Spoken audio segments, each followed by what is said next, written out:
ஸ்ரீ குருப்யோ நம. ஸ்ரீ மகாபிரிவாஜனம். இன்னைக்கு தெய்வத்தின்கடல் பாகம் 3ல் அர்த்தசாஸ்திரம் என்ற தலைப்பில் பெரிவா சொல்கிறத மேலே வாசிக்கிறேன். இது பக்கம் 885 ஆரம்பிக்கிறது. ஹிஸ்டரியை பார்த்தால் தெரியும். 2500 வருஷத்துக்கு முன் புத்தர் வந்தபோதும், அப்புறம் 1300 வருஷத்துக்கு முன் சமணமே, பல்லவ ராஜ்யம், பாண்டிய ராஜ்யம் எல்லாவற்றிலுமே மகேந்திரவர்மா, நெடுமாற பாண்டியன் ஆகிய ராஜாக்களின் போஷணையில் செல்வாக்குடன் இருந்தபோதும் உதயனாச்சாரியார், குமரேல பட்டர், ஆச்சாரியால், அப்பர், ஞானசம்பந்தர் முதலானவர்கள் தோன்றியதால் மறுபடி வர்ணாசிரம வேத மதமே வந்துவிட்டது. நான் அடிக்கடி சொல்கிற மாதிரி பொது ஜனங்கள் பெரிசாக மதக்கொள்கை என்று ஆராய்ந்து கொண்டிருக்காமல் தங்கள் பக்தியை பெறத்தக்க மகான்கள் தோன்றும் போது இவர் சொல்கிற சித்தாந்தம்தான் சரியா இருக்கும் என்று அவர் வழிக்கு போயிருக்கிறார்கள் என்பதும் வாஸ்தவம்தான். ஆனாலும் ஏற்கனவே தாங்கள் இருந்த வழியில் ஏதோ அதிருப்தி இருந்தால் ஒழிய புதிதாக போவதில் அது நிவர்த்தி ஆகிறதா தெரிந்தால் ஒழிய இப்படி மாறியிருக்க மாட்டார்கள் என்பதும் வாஸ்தவம். நுணுக்கமாக மத கொள்கைகள் தெரியாவிட்டாலும் அதன் விளைவாக பரவலாக ஏற்படுகிற பலனை தெரிந்து கொண்டே மாறியிருக்கிறார்கள்.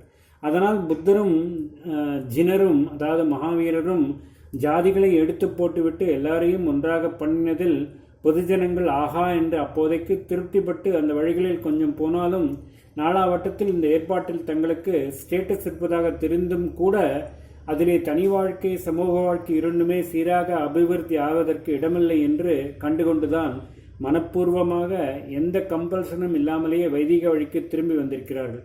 இப்படி 2-3 முறை பட்டுக்கொண்டதை நினைத்து பார்த்தாவது இப்பொழுதுள்ள அறிவாளிகள் அந்த பூர்வ வழியை எப்படி மறுபடி அதன் உண்மை ஸ்பிரிட்டுடன் ஏற்படுத்தலாம் என்பதற்கு ஆலோசனை செய்ய வேண்டும். அதமபட்சமாக எல்லா தர்மத்துக்கும் வாழ்க்கை அடியல்களுக்கும் பிராமண ஜாதியை பொறுப்பாக்கி இருப்பதால் அதொன்றையாவது சாஸ்திர பிரகாரம் இருக்க பண்ண பிரயத்தனம் ஆரம்பிக்க வேண்டும். இந்த ஏற்பாடு பண்ணினாலும் பண்ணாவிட்டாலும் நாம் இந்தியன் கல்ச்சர் என்ற பெருமைப்படும் நாகரிகத்தை கொடுத்துள்ள ரிஷிகள், ஞானிகள், பக்தர்கள், மதத்தலைவர்கள், கவிகள், சிற்பிகள், நம்முடைய விஞ்ஞான சாஸ்திரங்களை கொடுத்தவர்கள் ஆகிய எல்லோருமே வர்ணாசிரமத்தை போற்றியவர்கள் தான் என்பதிலிருந்து அது தப்பான வழியாக இருக்க முடியாது என்று அறிவு பெற வேண்டும். இவர்களில் பிராமணர்கள் மாத்திரமில்லாமல் மற்றவர்களும் இருக்கிறார்கள். இவர்களும் வர்ணாசிரம ஏற்பாட்டை கொண்டாடித்தான் இருக்கிறார்கள். அப்பிராமணராயிருந்த சோழராஜாவுக்கு மந்திரியுமாக இருந்த சேக்கிழார் ஒருத்தர் போதும். அவர் சொல்ல வந்தது பக்தர்கள் கதையைத்தான். அதிலே எத்தனையோ பேர் அப்பிராமணர்கள். இவர்களை பிராமணர்களும் போற்றுகிறார்கள். ஆனாலும் சீக்கிழாரோ எப்படியாவது இடம் ஏற்படுத்தி கொண்டு வைதிக மரபுகளை சொல்லி சொல்லி எந்த ராஜாவானாலும் அவன் வர்ணாசிரம பரிபாலனம் செய்ததை சொல்லாமல் இருப்பதில்லை. ராஜாவுக்கு இதிலே நிரம்ப முக்கியம் உண்டு. நாடு முழுவதற்கும் பொறுப்பு அவன்தானே. ராஜா வர்ண தர்ம பரிபாலன பொறுப்பை எடுத்து கொண்டான். அதே சமயத்தில் வர்ண தர்மம் தேசத்தில் குற்றங்களை பெருமளவுக்கு குறைத்து அதனால் அவனுடைய நீதி தண்ட பொறுப்பையும் வேலையும் ரொம்ப தூரம் குறைத்து உதவியது. நிச்சயமாக தனக்கு ஒரு தொழில் உண்டு, நிர்ணயமான ஒரு வாழ்க்கை முறை உண்டு என்று வர்ண விபாகத்தில் ஏற்பட்டிருந்ததால் இப்பொழுது உண்டாகியிருக்கிற போட்டிகளுக்கு அப்போது இடமில்லை.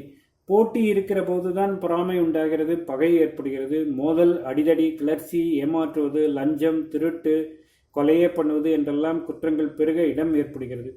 இதெல்லாம் இல்லாததால் பழைய நாள் ராஜாவுக்கு காவல் செய்கிற போலீஸ் பொறுப்பும் நியாயம் வழங்கி தண்டனை விதிக்கிற ஜுடிஷியல் பொறுப்பும் நிரம்ப குறைந்தன. வர்ணாசிரம பரிபாலனம் என்பது அவனுடைய முக்கியமான பொறுப்பாய் இருந்த போதிலும் அது அவனுக்கு பெரிய பிரயாசையோ வேலையோ தருகிற பொறுப்பாய் இல்லை. ஏனென்றால் ஜனங்கள் தாங்களாகவே இந்த நியதிக்கு கட்டுப்பட்டு தான் இருந்தார்கள். அபூர்வமாக எங்கேயோ யாராவது தான் மீறி பண்ணுவதாய் இருந்தது. நேரே பொது ஜனங்களிடம் தொடர்பு வைத்துக்கொண்டு ரொம்பவும் வசீகரணமுள்ளவாயிருந்த புத்தர் மாதிரியான ஒருவர் வர்ணாசிரம அதிகார பேதங்கள் கூடாது என்றபோது கூட இதற்காக பாப்புலர் அப்ரைசிங், வெகுஜன கிளர்ச்சி எதுவும் நடந்ததாக நம் சரித்திரத்தை எவ்வளோ திருத்தி எழுதியிருக்கும் வெள்ளைக்காரர்கள் கூட சொல்ல காணும். நம்முடைய பொதுஜனங்கள் நல்ல புத்திசாலிகளாக இருந்தும் இத்தனை 1000 வருஷத்தில் இந்த ஏற்பாட்டை எதிர்த்ததாகவோ அப்புறம் ராஜா அவர்களை அடக்கினதாகவோ ஒரு திஷ்டாந்தம் கூட இல்லை. தங்களுக்கு எத்தனையோ சாதகமாயிருந்த புத்த மதத்தை மூட்டை கட்டி அனுப்பிவிட்டு இப்பொழுது கொடுமையானவர்களாக வர்ணிக்கப்படுகிற சனாதனைகளின் மதத்துக்குத்தான் ஜனங்கள் திரும்பி இருக்கிறார்கள்.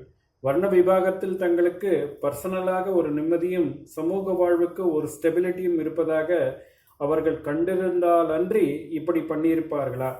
வர்ணாசிரம ஏற்பாட்டினால் அக்கால ராஜாக்களுக்கு இப்பொழுதுள்ள ராஜாக்களுக்கு முக்கியமாக இருக்கிற போலீஸ் ஜுடிஷியரி வேலைகள் பெருமளவுக்கு இல்லாமல் இருந்ததால் இப்பொழுது இதற்காக ஆகிற செலவும் கால விரயமும் அவர்களுக்கு இல்லை. அதனால் ராஜாக்கள் தங்கள் பொழுதையும் பொருளையும் வேறே நல்ல இனங்களில் ஈடுபடுத்த முடிந்தது. கோர்ட்டுக்கு பதில் கோவில் கட்டினார்கள், கோரக்ஷணம் செய்தார்கள், அன்னசத்திரம் கட்டினார்கள், தான தர்மம் செய்தார்கள்.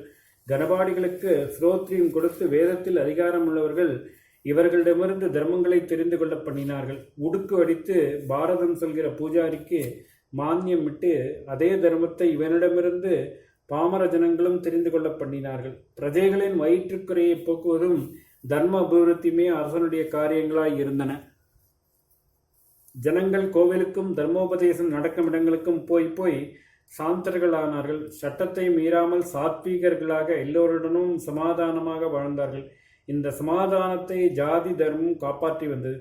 இக்காலத்தில் கோவிலுக்கும் தர்மம் தெரிந்து கொள்வதற்கும் போவது குறைந்து ஜனங்கள் கோர்ட்டுக்கு போவது அதிகமாக இருக்கிறது. எங்கும் இடிந்த கோயில்களும் இடியாத கோர்ட்டுகளும் காணப்படுகின்றன. ஓம் ஸ்ரீ குருப்யோ நமः. ஸ்ரீ மகாபிரிவாஜனம் மகாபிரிவாஜனம் மகாபிரிவாஜனம்.